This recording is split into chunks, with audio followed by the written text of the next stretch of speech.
Hello friends, welcome to study फूब। आज हम लोग रेलवे ग्रुप डी में आए हुए क्वेश्चंस की प्रैक्टिस करने वाले हैं। ये सभी रीजनिंग के क्वेश्चंस हैं जो रेलवे ग्रुप डी में अभी जो 2024 का एग्ज़ाम हुआ है उसमें आए हुए थे। तो लेटेस्ट क्वेश्चंस की हम लोग प्रैक्टिस करेंगे, जिसमें सबसे पहला क्वेश्चन हमें दिया हुआ है कि निम्नलिखित में से कौन सा अक्षर संख्या समूह दी गई श्रृंखला में प्रश्न चिन्ह के स्थान पर रखे जाने से श्रृंखला तार्किक रूप से पूर्ण हो जाएगी। यहाँ पर हम लोगों को एक पैटर्न दिया हुआ है और अगला पैटर्न कौन सा होगा ये पता करने के लिए बोला गया है। तो जैसा कि हम यहाँ पर पैटर्न देख पा रहे हैं, सबसे स्टार्टिंग में है RUS 36 और वैसे ही नेक्स्ट में है PSQ 40।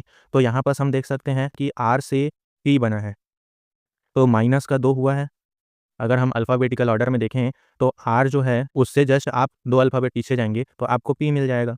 वैसे ही सेकंड नंबर में U है, तो U से अगर हम लोग 2 अल्फ़ाबेट पीछे गए तो हम लोग को S मिल गया। तो यहाँ भी S से U से S बनने के लिए -2 का यूज़ हो रहा है। वैसे ही थर्ड में है S और इसके थर्ड में है Q, तो यहाँ भी S से Q होने के लिए -2 का यूज़ हो रहा है। मतलब हम लोगों का पैटर्न समझ आ गया है कि R में हम लोग -2 किए तो हम लोगों को P मिल गया। वैसे ही थर्ड पैटर्न में P में -2 करेंगे तो N मिल जाएगा और N में -2 करेंगे तो फोर्थ पैटर्न का L मिल जाएगा।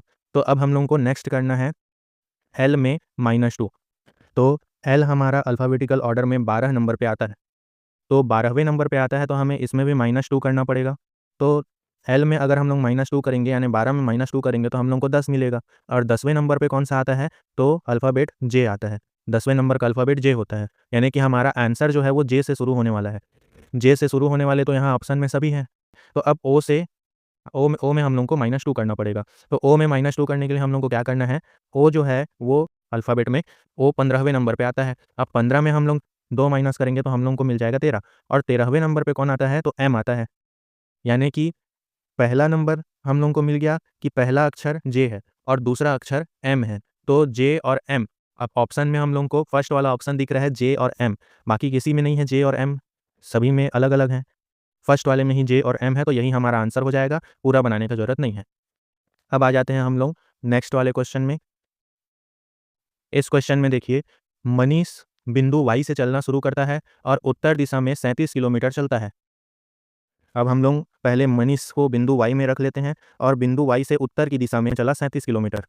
इसके बाद वो कहाँ गया, फिर वह बाएं मुड़ा और बाएं मुड़कर 75 किलोमीटर चला, तो लेफ्ट साइड 75 किलोमीटर चला दिए। फिर वह बाएं मुड़कर 69 किलोमीटर चला, फिर उसको बाएं मुड़ा दिए और 69 किलोमीटर चल गया वो। इसके बाद फिर बाएं मुड़कर 52 किलोमीटर चला। अब फिर से इसको बाएं मुड़ के और 52 किलोमीटर चलवाए। फिर वह बाएं मुड़कर 32 किलोमीटर चलता है। अब फिर से इसको बाएं मुड़ाकर 32 किलोमीटर चलवा दिए और बिंदु जेड पर रुक जाता है। रुका कहाँ पर, तो जेड में रुक गया। अब आपको बताना है कि बिंदु वाई पर वापस पहुंचने के लिए उसे कितनी दूर और किस दिशा में चलना होगा। यानी कि अभी जो वो जेड पॉइंट पे पहुंचा है, तो उस जेड पॉइंट से वापस वाई पॉइंट पर पहुंचने के लिए उसे किस दिशा में और कितनी दूर चलना पड़ेगा। तो शॉर्टेज डिस्टेंस हम लोग को बताना है। तो शॉर्टेज डिस्टेंस हम लोग अगर देखें तो ये लगभग वाई और जेड एक सीध में पहुंच चुके हैं। अब इस जेड से उसको वाई की ओर पूर्व दिशा में चलना पड़ेगा, तो वो वाई में पहुंच जाएगा। तो पूर्व दिशा में चलना है, ये फिक्स हो गया।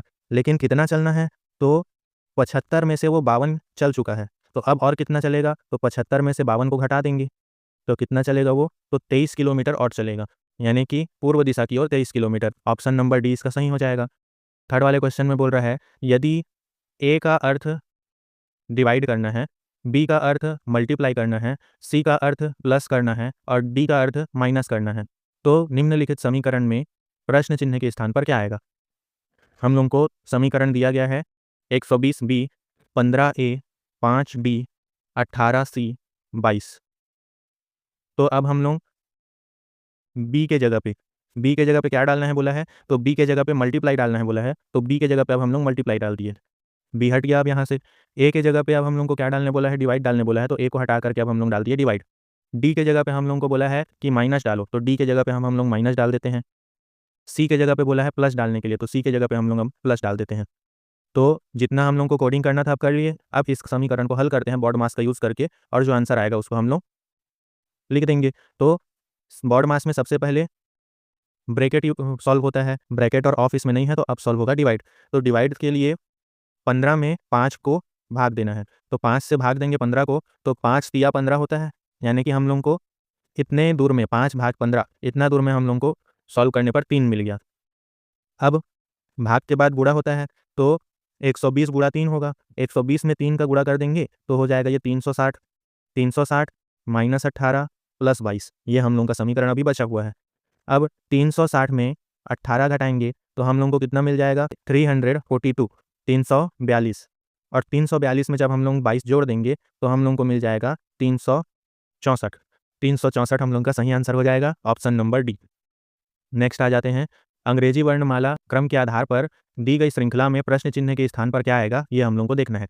तो ये भी नेक्स्ट वर्ड प्रेडिक्ट करने वाला है। तो हम लोगों को दिया हुआ है GKIJNL, तो पहले हम लोग इन दोनों के बीच में ही संबंध ढूंढते हैं, उसके बाद यही फॉर्मेट हम लोग आगे चलाते जाएंगे। तो इन दोनों के बीच में क्या संबंध बना? G से J का संबंध बनाना है, K से N का, I से L का। तो G से J का संबंध बनाने के लिए क्या करना पड़ेगा? G जो है वो 7वें नंबर पे आता है, और इसमें अब हम लोग +3 कर दिए तो हम लोगों को मिल गया J, जो कि 10वें नंबर पे आता है।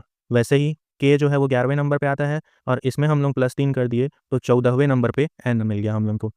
वैसे ही I जो है 9वें नंबर पे आता है, और 9 पे हम लोग 3 प्लस किए तो हम लोग को मिल गया 12, जो कि L में मिलता है।